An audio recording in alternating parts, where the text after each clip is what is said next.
Hey guys, so with all those colder temperatures coming to Houston this week, I thought it'd be a great time to prepare my property for the temperature dropping so we don't get any burst pipes inside or outside the property. Actually, a couple years ago when Houston had that freeze, my pipes burst inside my attic and basically it was like raining inside my house. So I'm gonna try to prevent that this year. So if you can follow along with me, hopefully you guys can prepare your property also so that doesn't happen to you. So let's get the equipment that we need and we'll get started. All right guys, so first we're gonna do is prepare our sprinkler backflow preventer. So hopefully your PVC pipes are covered. If they're not, head to Home Depot, get yourself some tape and some insulation. That's gonna be great for your PVC pipes. But mine's already covered, so let's get to step two. So step two, we're gonna be turning this knob right here. So basically what you're gonna do is take these plastic things off. I missed this step last time and they shot off. Had a little bullet. But make sure you take those plastic little things off, little covers, put them to the side. And then we're gonna screw these little sections here to make sure that we loosen them up. You see some water shoot out, which is standard. It's gonna be dripping out a little bit. Just give it a couple minutes to let them drain out, and then we'll move on to the next valve. All right, so after you've given it a couple minutes to let it drip out, then you wanna pull the other valve.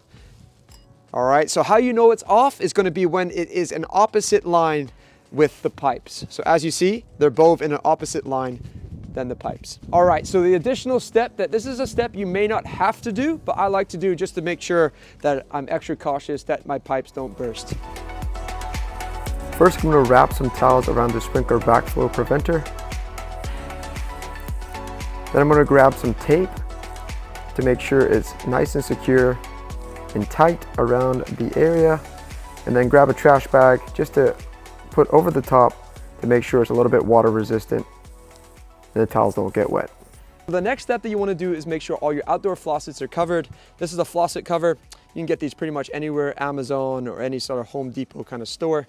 So as you see here, my faucet is covered by insulation and also tape for extra protection. So as you see that inside string, all you're going to do is put it at the bottom part of the faucet, and then you're going to pull it in nice and tight next to the wall, pull that end of the string, secure it, and that is easy as that. Okay, so the last step you want to do is make sure the water is turned off for your house. So make sure you get your hot shower in before you do this step.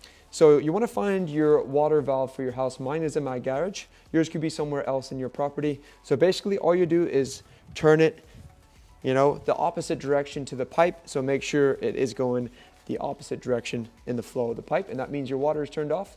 Next step, you want to make sure you drain your pipes before you go to bed. Once you do so, the water will slowly come to a stop, and that will give you the indication that your pipes are now fully drained. So hopefully you guys found some good information in this video. If you did, thank you for watching this whole time, and hopefully you guys have a dry house tomorrow morning whenever the temperatures are dropped, but your house is safe.